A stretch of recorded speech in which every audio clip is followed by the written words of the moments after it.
ത്രിയേക ദൈവത്തിൻ്റെ അതിപരിശുദ്ധ നാമം വാഴ്ത്തപ്പെടുമാറാകട്ടെ. കർത്താവ് പ്രിയ വിശ്വാസികളുടെ സമൂഹമായി നിങ്ങളെ ഏവരെയും പ്രഭാത വചനത്തിലേക്ക് സ്വാഗതം ചെയ്യുന്നു. ദൈവം നിങ്ങളെ എല്ലാവരെയും അനുഗ്രഹിക്കട്ടെ.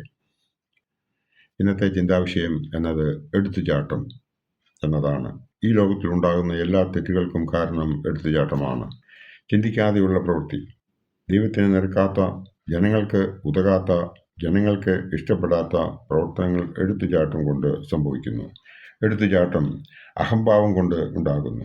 അഹംഭാവം ദൈവഭയമില്ലാത്തതിനാൽ ഉണ്ടാകുന്നു. ദൈവഭയം ഇല്ലാതെ വരുന്നത് വിശ്വാസമില്ലാത്തത് കൊണ്ട് ഉണ്ടാകുന്നു. വിശ്വാസമില്ലാതെ വരുന്നത് ദൈവത്തെ അറിയാതെ വരുന്നത് കൊണ്ട് സംഭവിക്കുന്നു. ദൈവത്തെ അറിയാത്തത് പ്രാർത്ഥനയില്ലാത്തതിനാൽ സംഭവിക്കുന്നു. പ്രാർത്ഥനയില്ലാതെ വരുന്നത് സാത്താൻ്റെ ആവാസം നമ്മിൽ ഉള്ളതിനാൽ ആണ്. മാമോദീസയിലൂടെ നമ്മൾ പരിശുദ്ധാത്മാവിനെ പ്രാപിച്ചു. എന്നാൽ നമ്മുടെ പ്രവൃത്തികളാൽ സാത്താൻ നമ്മെ കീഴ്പ്പെടുത്തി. ഇതിനൊക്കെയും കാരണം നമ്മുടെ എടുത്തുചാട്ടമാണ്, ക്ഷമയില്ലായ്മയാണ്, അഹങ്കാരമാണ് എന്നുള്ള വിവരം നാം കണ്ടു കഴിഞ്ഞു. സദൃശവാക്യങ്ങൾ 1-ാം അധ്യായം 7 മുതൽ 10 വരെയുള്ള ഭാഗത്ത് ഇപ്രകാരം തിരുവെഴുത്തുകൾ പറയുന്നു: യഹോവാഭക്തി ജ്ഞാനത്തിൻ്റെ ആരംഭമാകുന്നു. ഭോഷന്മാരോ ജ്ഞാനവും പ്രബോധനവും നിരസിക്കുന്നു. മകനേ, അപ്പൻ്റെ പ്രബോധനം കേൾക്ക, അമ്മയുടെ ഉപദേശം ഉപേക്ഷിക്കുകയും അരുത്.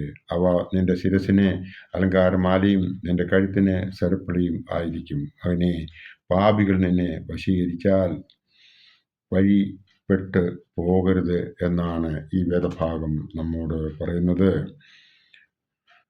സദൃശവാക്യം 22:6 ഇപ്രകാരം പറയുന്നു: ബാലൻ നടക്കേണ്ടുന്ന വഴിയിൽ അവനെ അഭ്യസിപ്പിക്കുക, അവൻ വൃദ്ധനായാലും അത് വിട്ടുമാറുകയില്ല എന്ന്. ഫിലിപ്പിയർ എഴുതിയ ലേഖനം 2-ാം അധ്യായം 2-3 വാക്യത്തിൽ ഇപ്രകാരം പരിശുദ്ധനായ പൗലോസ് ശ്ലീഹ പറയുന്നു: നിങ്ങൾ ഏക മനസ്സുള്ളവരായി ഏക സ്നേഹം പൂണ്ട് ഐക്യപ്പെട്ട് ഏകഭാവമുള്ളവരായി ഇങ്ങനെ എൻ്റെ സന്തോഷം പൂർണ്ണമാക്കുവിൻ. ശാഠ്യത്താലോ ദുരഭിമാനത്താലോ ഒന്നും ചെയ്യാതെ താഴ്മയോടെ ഓരോരുത്തൻ മറ്റുള്ളവനെ തന്നേക്കാൾ ശ്രേഷ്ഠനെന്ന് എണ്ണിക്കൊള്ളുവിൻ എന്നാണ് ഇവിടെ എടുത്ത് പറയുന്നത്. പരിശുദ്ധനായ മത്തായി ശ്ലീഹ എഴുതിയ സുവിശേഷം 23-ാം അധ്യായം 5 മുതൽ 7 വരെയുള്ള ഭാഗത്ത് ഇപ്രകാരം പറയുന്നു: അവർ തങ്ങളുടെ പ്രവൃത്തികളെല്ലാം മനുഷ്യർ കാണേണ്ടതിനത്രേ ചെയ്യുന്നത്.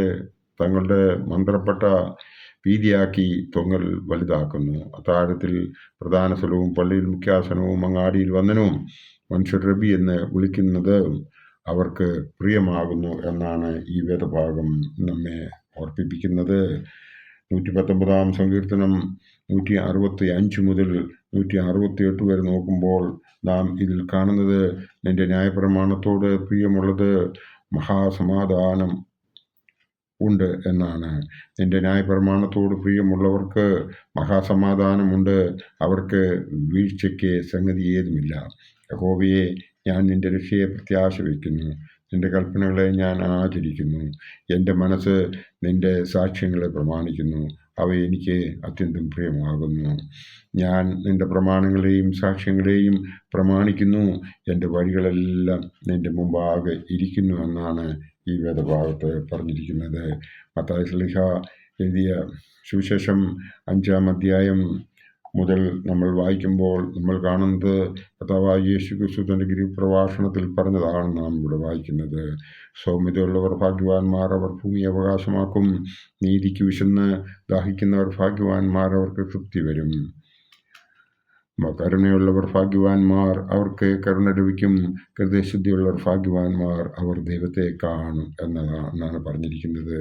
നമുക്ക് ഈ ലോകത്തിൽ വേണ്ടത് ഹൃദയശുദ്ധിയാണ്. ഹൃദയശുദ്ധിയുള്ളവർ ഭാഗ്യവാന്മാർ, അവർ ദൈവത്തെ കാണും.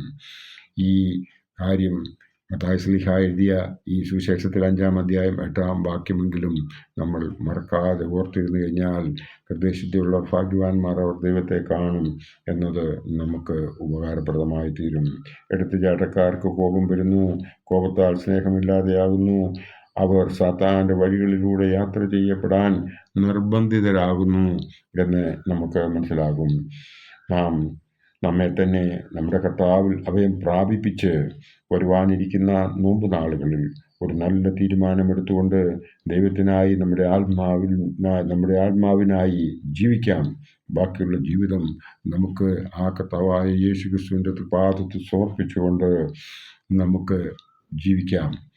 അതിനായി ദൈവം നമ്മളെല്ലാവരെയും അനുഗ്രഹിക്കട്ടെ എന്ന് ഈ അവസരത്തിൽ പ്രാർത്ഥിച്ചുകൊണ്ട് എൻ്റെ വാക്കുകൾ ഉപസംഹരിക്കട്ടെ. നന്ദി, നമസ്കാരം.